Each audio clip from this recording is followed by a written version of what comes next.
Hey, how's it going, guys? It's MekelKasanova coming at you with yet another banging video.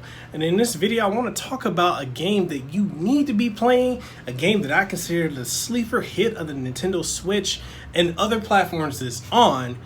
And let me just cut to the chase. This is Pankapu. This game is amazing. I've been playing this non-stop and I think it's a masterpiece. The art style is amazing, and I think you will enjoy it. So I'm going to go ahead and give my review of this game and why you need to be playing it. So without further ado, roll the intro music. Next generation of great. I'm the next generation of great. I'm the next generation of great. The next generation of great.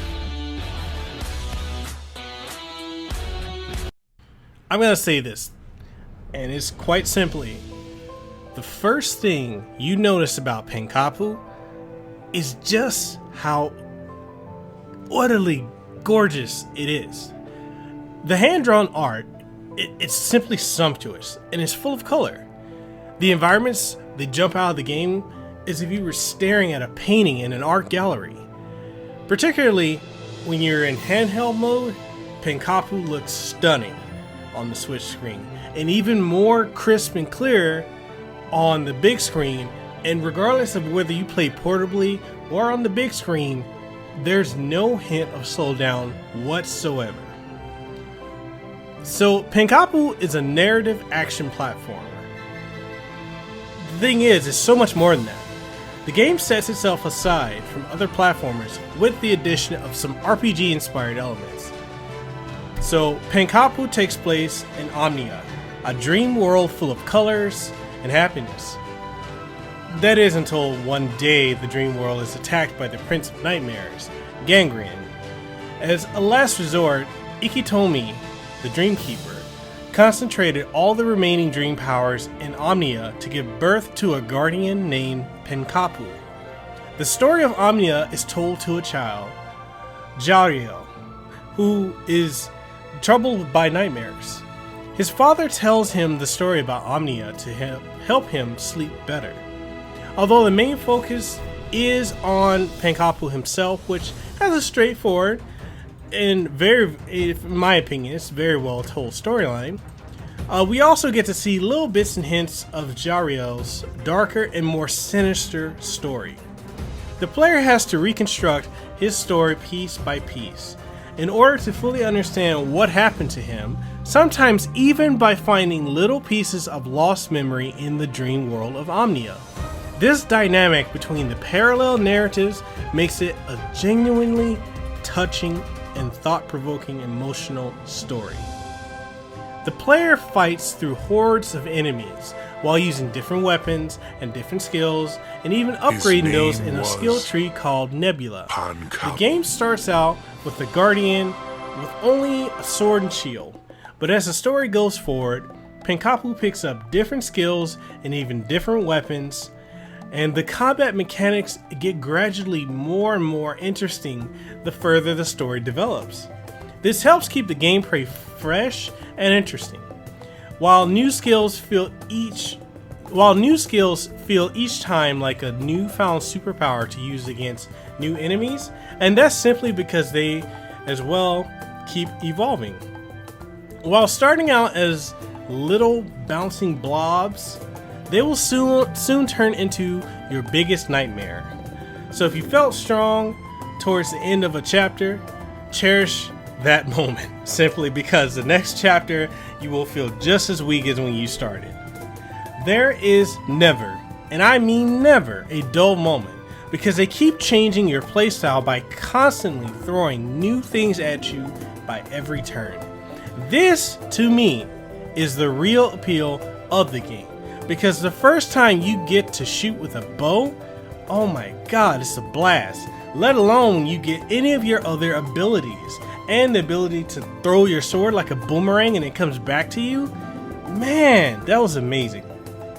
So the sound design of the characters has a really strong feel to them. Although the only voice you hear is from the narrator, the little sound effects of the characters makes them truly come alive in my opinion. At moments, The little squeaks even sound heartfelt and emotional. So that, to me, Two Kind Studio had clearly spent some time developing their sound design. The musical score is relaxing and has a great depth and feel. Each segment has their own sound design and atmosphere, which separates the different areas nicely. For example, you get a relaxing and light feeling when playing in an airy and light level, but the music and atmosphere gets more sinister and dark in an underground level.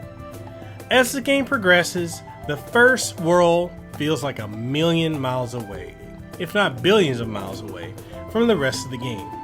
The difficulty keeps ramping up, though the mechanics and upgrades make the experience not as punishing as you might expect. Yes, this game is challenging, but in the best kind possible.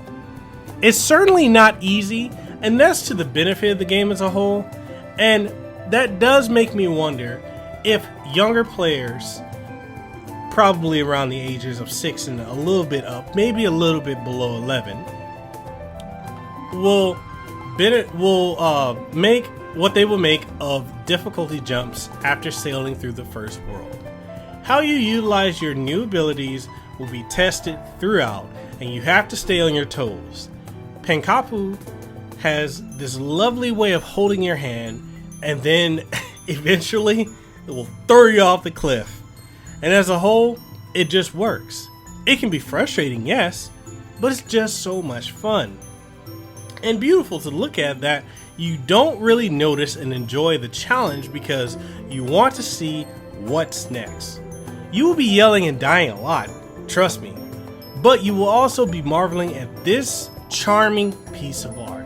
And that's exactly what this game is. To me, it's a piece of art. It's a sleeper hit for the Nintendo Switch, the PlayStation 4, and the other platforms it's coming out on. So please, don't sleep on this game.